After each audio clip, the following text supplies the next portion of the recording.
성경에서 가장 짧은 장이라고 하는 한 장으로 되어 있는 빌레몬서를 오늘부터 몇 주간 함께 말씀을 묵상하려고 합니다. 이 바울이 서신을 많이 썼는데 바울이 쓴 서신을 두 가지로 나눌 수 있습니다. 하나는 교회에 보내는 서신과 또 하나는 개인에게 보내는 서신입니다. 교회에 보내는 서신은 로마서라든지 또 골로새라든지 또 고린도서라든지 이런 것은 교회에 보낸 편지고 또 디모데서, 디도서, 빌레몬서는 개인에게 보내는 서신입니다. 근데 이 빌레몬은 바울이 로마 옥중에서 썼기 때문에 옥중 서신이라고도 말씀을 하고 있습니다. 그런데 오늘 이 빌레몬서의 핵심 내용이 무엇인가 하면 빌레몬과 바울 사도는 정말 사랑하는 아름다운 관계였고 또 바울의 사역을 적극적으로 돕는 평신도 사역자였습니다. 그런데 이 빌레몬의 집에 오네시모라고 하는 종이 있는데 이 오네시모가 도망을 쳤지요.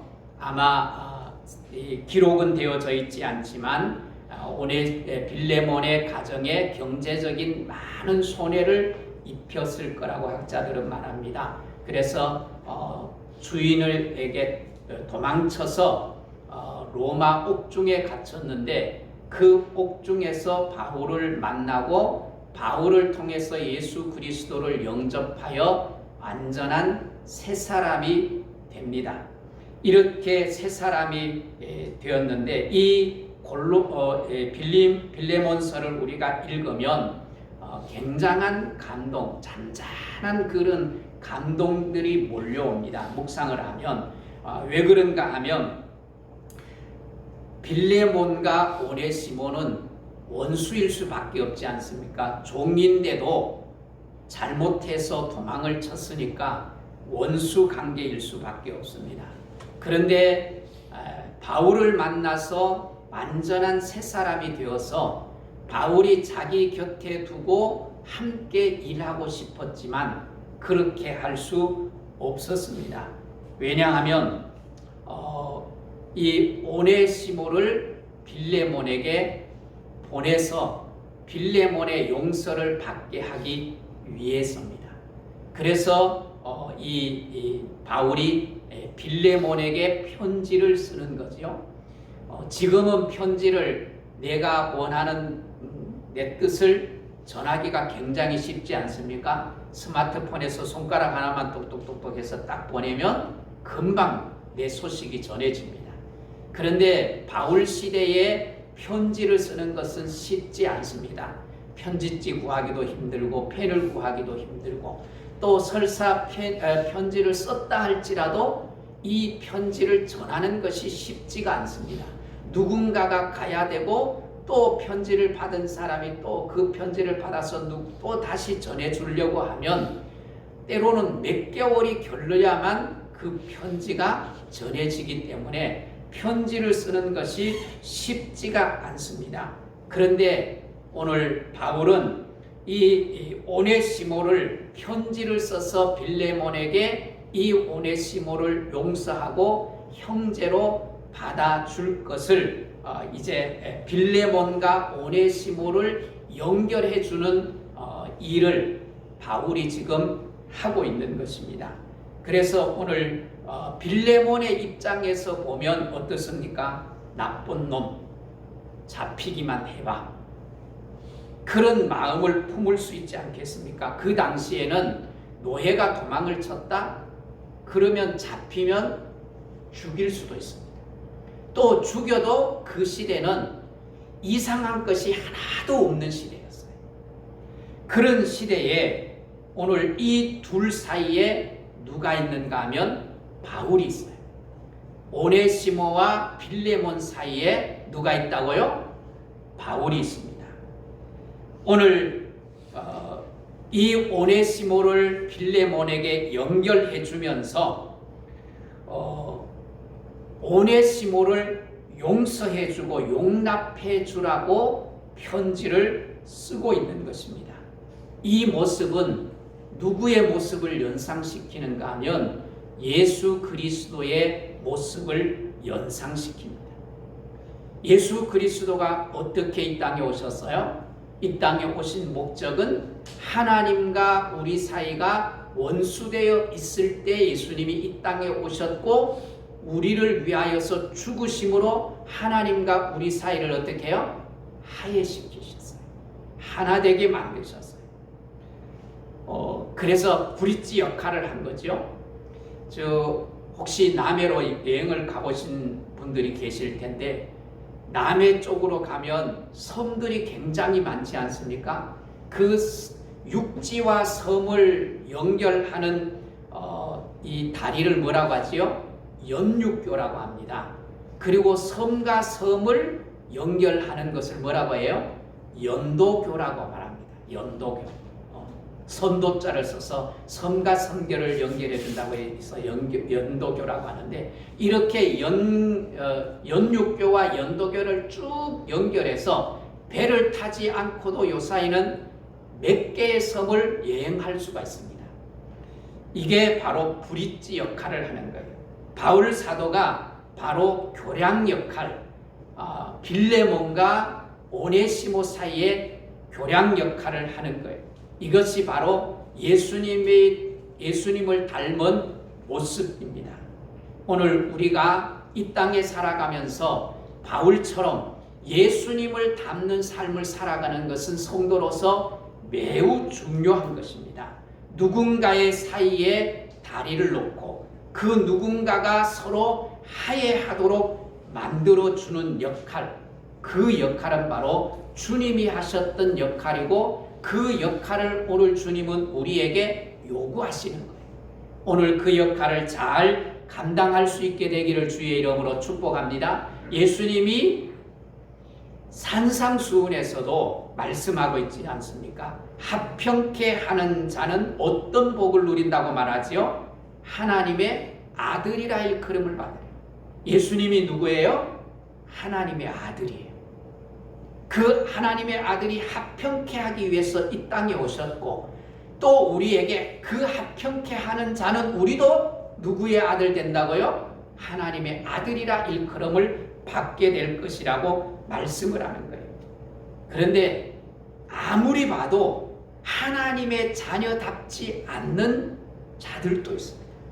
교회 안에 사람과 사람 사이에 이간질하는 사람, 또 사람과 사람 사이에 화해하고 정말 좋은 사이에 있는데 그 사람이 들어가면 그 공동체를 분열시키는 사람, 이런 사람은 사탄적인 사람이요 정말 하나님의 아들, 하나님의 자녀라고 말할 수 없는 거예요.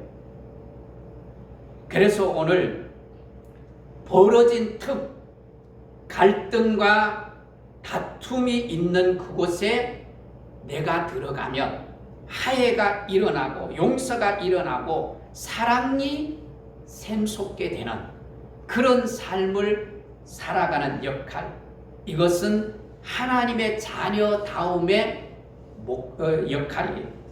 오늘 빌레몬서에 바울이 그 역할을 우리에게 너무도 잘 보여주고 있는 것입니다. 그래서 이 빌레몬서를 읽으면 우리 안에 잔잔한 감동이 일어나게 되는 거예요. 자, 오늘 예수 믿고 변화된 오네시모, 바울이 함께 데리고 계속 함께 사역을 하고 싶었지만 바울은 이 오네시모를 빌레몬에게 돌려보냅니다. 돌려보내는 이유가 무엇일까요? 오네시모가 예수를 믿고 변화를 받고 회개했으니까 하나님께 용서를 받았을까요? 못 받았을까요? 받았겠지요. 그런데 누군가에게 용서를 또한 받아야 한다는 거예요. 그게 누구예요? 빌레몬이에요. 빌레몬.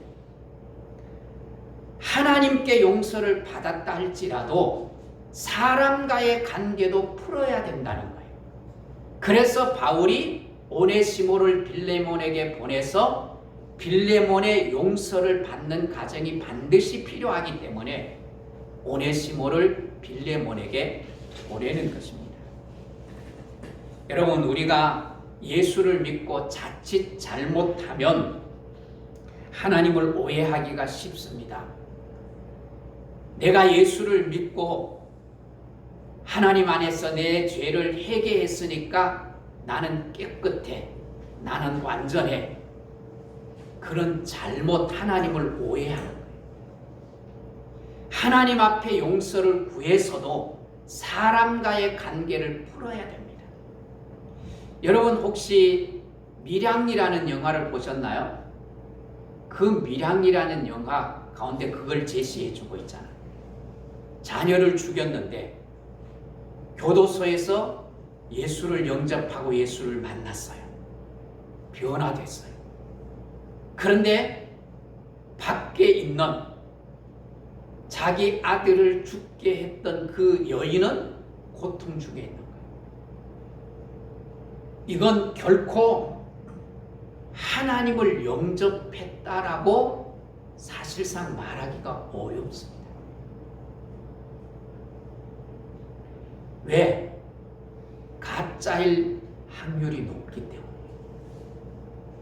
진정한 그리스도, 진정한 하나님을 만난 사람은 하나님과의 관계가 회복될 뿐만 아니라 사람과의 관계도 회복되어야 되는 거예요. 예수님의 산상수훈에도 말씀하고 있잖아요. 예물을 하나님 앞에 드리다가 사람과 불편한 관계가 생각이 나면 예물을 제단에 두고 가서 먼저 뭐 하라고요? 사람과 화해하고 와서 예물을 드리라. 그래야만 그 예물을 내가 받겠다는 거예요. 진정한 예배는 하나님과의 화해뿐만 아니라 사람과의 화해도 이루어져야만 거기에 진정한 예배가 이루어지고 진정한 기도가 이루어지고 거기에 사랑의 공동체를 만들어갈 수 있기 때문입니다. 오늘 교회 생활을 하면서 사람과 사람 사이의 이해와 그리고 또 서로 도와주고 따뜻한 관계를 만들어갈 수 있기를 주의 이름으로 축복합니다. 그것이 성도다운 모습이고 하나님의 자녀다운 모습입니다. 그래서 누군가와 불편한 관계가 있으면 그 관계를 빨리 푸셔야 합니다. 사람과 맺혀 있는데 나는 하나님께 풀었으니까 나는 깨끗하고 나는 당당해, 이렇게 말씀하면 안 됩니다. 오늘 바울 사도가 오네시모를 보내는 것은 빌레몬의 용서를 받도록 주선해 준 것이고, 이것이 예수님이 하나님과 우리 사이에 했던 역할처럼 바울은 사람과 사람 사이에 예수님의 역할을 지금 감당하고 있는 거예요. 그래서 우리가 예수를 믿으면서 사람과 관계를 이간질하고 또 관계를 벌려놓고 깨뜨리는 것은 사단적이라는 것을 우리가 꼭 기억할 수 있기를 원합니다. 그 다음에 오늘 본문에 보면 이 빌레몬서는 누구에게 편지를 쓰고 있죠? 1절을 한번 보십시오. 1절을 보면 그리스도 예수를 위하여 갇힌 자 된 바울과 디모데, 그렇게 표현을 하고 있습니다. 바울과 디모데는 지금 어디에 갇혀 있어요? 옥에 갇혀 있습니다. 그런데 옥에 갇힌 이유를 뭐라고 말하고 있어요? 그리스도를 위하여 갇힌 자 되었다 그랬어요. 오늘 그리스도를 위하여 갇힌 자 된 삶을 살아가는 것은 우리 그리스도인의 삶에서 매우 중요합니다. 요사이는 예수를 전한다고 해서, 예수를 믿는다고 해서, 또 전도한다고 해서 누군가에게 고발을 당하고 옥에 갇히고 재판을 받는 경우가 있어요, 없어요? 지금 시대는 없어요. 그러나 이런 시대도 있었습니다. 그런데 오늘 좀 더 넓게 우리가 이 말씀을 해석하면 우리가 갇힌 자의 삶을 살아야 합니다. 예수 그리스도를 믿는 우리가 예수 그리스도 때문에, 말씀 때문에, 복음 때문에 내가 좀 손해를 보고 또 내가 복음을 무시하고 가면 내 성공이 좀 빨라질 수 있을 것 같은데 복음 때문에, 예수님 때문에 그 길을 가지 않는 것, 이게 갇힌 자의 삶을 살아가는 거예요. 그렇게 살아가면 거기에 천국이 이루어지는 거예요. 내가 예수 때문에, 복음 때문에 손해를 보고 좀 늦게 가지만, 더디 가지만 복음을 지키며 살아가는 거예요.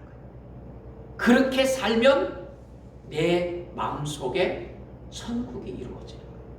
아, 내가 이것 해냈네? 말씀을 지켰네? 라고 하는 마음속에 천국이 이루어지게 되는 것입니다. 그래서 여러분, 말씀을 제쳐두고 큰 이익을 얻었다? 그래서 내가 하나님 앞에 감사한다? 여러분, 그건 천국이 아닙니다. 그래서 우리는 조심해야 합니다. 여러분의 삶이 말씀을 벗어나지 않는 삶을 살아갈 수 있기를 주의 이름으로 축복합니다. 그것이 예수 안에 갇힌 자예요. 내가 무슨 일을 하고 이것 하면 큰 유익을 얻겠다고 생각되는데 그때 말씀이 기억이 나는 거예요. 그래서 그 일을 행하지 않고 말씀을 따라가는 거예요. 이게 뭐예요? 말씀에 갇힌 자예요. 오늘 어떤 유혹이 우리를 삼키려고 해도 내가 말씀에 갇혀 있으면 그 유혹을 이겨낼 수 있어요. 그래서 오늘 우리 그리스도인들은 바울과 디모데처럼 말씀에 갇힌 자로 살아갈 수 있게 되기를 주의 이름으로 축복합니다. 그리고 오늘 이 빌레몬은 믿음이 매우 좋은 사람이었습니다.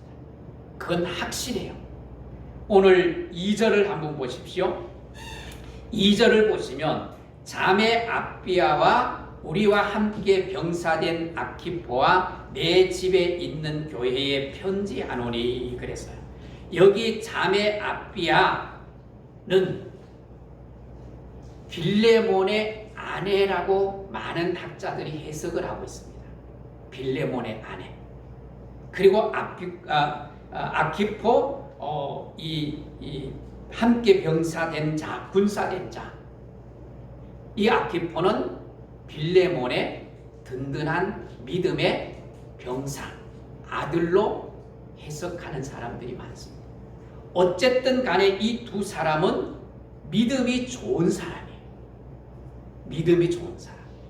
그리고 빌레몬의 집에 뭐가 있어요? 빌레몬의 집에 또 뭐가 있어요? 교회가 있어요. 내 집에 있는 교회라고 표현하고 있어요. 그러니까 빌레몬은 믿음이 좋은 사람일까요? 그냥 그저 그런 사람일까요? 믿음이 아주 훌륭한, 아주 좋은 사람입니다. 여러분, 초대교회는 예배당이 없었어요. 어느 성도가 자기 집을 제공하면 거기 모이는 공동체가 뭐예요? 교회가 되는 거예요. 교회가 되는 거예요. 빌레몬의 집이 교회였어요. 여러분, 우리가 지금 오늘 이곳에 모여서 예배를 드리는데 이곳은 뭐예요? 하늘문 교회 예배당입니다. 예배당. 하늘문 교회가 아니에요. 하늘문 교회는 여기 모여있는 우리가 뭐예요? 하늘문 교회입니다. 이 장소는 하늘문 교회 성도들이 예배를 드리는 예배당이에요. 성전은 우리가 모여서 예배 드리면서 주님의 임재를 경험한 그것이 바로 성전이 되는 거예요. 장소가 어디든 관계없이. 그래서 두세 사람이 함께 모여서 가정 예배를 드리는데 거기에 하나님의 임재를 경험해, 하나님의 사랑을 경험해. 그것이 뭐가 되는 거예요? 성전이 되는 거예요. 오늘 그래서 이 빌레몬은 이렇게 훌륭한 믿음의 가정을 이루어서 자기 집을 교회로 또 자기 재산을 아마 가치 있게 쓰는 성도로 살아간 거예요. 그런데 오늘 본문에 보면 이 빌레몬은 바울과 디모데에게 있어서 어떤 사람이라고 표현을 하고 있어요? 1절을 다시 한번 보십시오. 1절을 보면 바울과 형제 디모데는 우리의 사랑받는 자요 동력자인 빌레몬과 그랬어요. 빌레몬은 바울과 디모에게 뭐하는 사람? 사랑받는 사람. 또 어떤 사람요? 동력자라고 표현을 하고 있어요. 여러분, 우리가 하나님의 사랑받는 자녀인 줄 믿습니다? 안 믿는 것 같아요. 다시 한번. 우리는 하나님의 사랑을 받는 자녀인 줄 믿습니다? 옆 사람 한번 일러 주십시오. 사랑받는 하나님의 자녀입니다. 네. 여러분이 하나님의 사랑받는 자녀이기 때문에 저도 여러분을 사랑합니다. 뜨겁게 사랑합니다. 또 여러분도 여러분을 사랑합니까? 안 사랑합니까? 사랑합니다. 제가 사랑에 대한 표현이 참 서투릅니다. 특별히 성도들에게 사랑을 표현하는 게 서툴러요. 그래서 오해하는 사람이 있을지 모르지만 분명한 것은 제가 여러분을 사랑합니다. 왜? 주님의 사랑을 받는 여러분을 목회자인 저가 사랑하고 주님을 사랑받는 한 사람 한 사람을 여러분도 사랑하는 줄 믿습니다. 그래서 여러분, 우리가 이 땅에 살아가면서 사랑받는 자로 살아갈 수 있게 되기를 주의 이름으로 축복합니다. 여러분이 저한테 사랑을 표현하지 않아도 가끔은 문자로 사랑을 표현해 주시는 분도 있고 또 이렇게 온라인 예배를 드리고 나서 예배를 잘 드렸다고 문자로 남겨주시는 분, 또 그렇게 표현하지 않는다 할지라도 여러분이 저를 사랑하는 걸 제가 느낍니다. 그래서 여러분, 그리스도 안에서 사랑받는 형제요 사랑하는 관계로 살아가는 은혜가 있기를 주의 이름으로 축복합니다. 그래서 늘 여러분 사랑하십시오. 특별히 이 코로나 시대 때 서로 짜증내기가 쉬운 때, 그런 때에 사랑하는 사람이 옆에 있다는 건 굉장히 든든한 일입니다. 오늘 의견이 서로 다를 수 있지만 사랑의 관계가 변함이 없기를 주의 이름으로 축복합니다. 그런 관계에 있을 때 예배가 예배다워지고 기도가 응답이 되고 그리고 더 나아가서 우리의 공동체 안에서 천국을 맛보고 누리게 될 줄 믿습니다. 그 다음에 오늘 뭐라고 했어요? 동력자가 뭡니까? 함께 일하는 사람이에요. 함께 일하는 사람. 그런데 빌레몬을 살펴보면 빌레몬이 바울이 선교 여행을 할 때 따라갔다거나 바울이 전도 여행을 하고 바울의 사역할 때 구체적으로 이렇게 도왔다고 하는 말이 성경에 나타나고 있지 않아요. 바울과 함께 일했던 흔적들이 찾기가 너무너무 힘들어요. 그런데 중요한 것은 바울과 디모데가 빌레몬을 생각하면서 뭐라고 생각한다고요? 나와 함께 일했던 나의 뭐라고요? 동력자라고 생각하는 거예요. 동력자. 저에게도 동력자가 있습니다. 저에게 가장 큰 동력자가 누굴까요? 바로 여러분들입니다. 여러분들이. 말 한마디 따뜻하게 해주는, 또 문자로 격려해주는 여러분이 저의 동력자예요. 우리 자녀들이 뭔가 이루었을 때 목사님 축하해요. 정말 기뻐요. 그 함께 해주는 게 저의 동력자예요. 여러분 많은 시간을 드리고 많은 재물을 드리고 그리고 몸으로 많이 봉사해야만 동력자가 되는 것은 아닙니다. 같은 마음을 품고 같은 비전을 품고 함께 응원해주고 격려해주는 여러분이 동력자예요. 왜? 저 혼자서 할 수 없기 때문에. 또 여러분이 가끔은 기도 제목을 주시면서 목사님 이런 어려움이 있는데 기도해 주십시오. 또 아니면 아프다고 새벽 기도 오셔갖고 기도 받고 싶다고 오셔서 기도 받아요. 그게 아무것도 아닌 것 같지만 사실은 그게 여러분 제 자존감을 높여주는 거예요. 제 존재 가치를 높여주는 거예요. 아니 목사로 인정하지 않으면 거기 와서 기도 받을까요? 또 기도를 부탁할까요? 안 하지요. 이게 눈물 겹도록 정말 감사한 일이고 동력자로 느껴지는 거예요. 사도 바울은 빌레몬은 그런 동력자로 느끼는 거예요.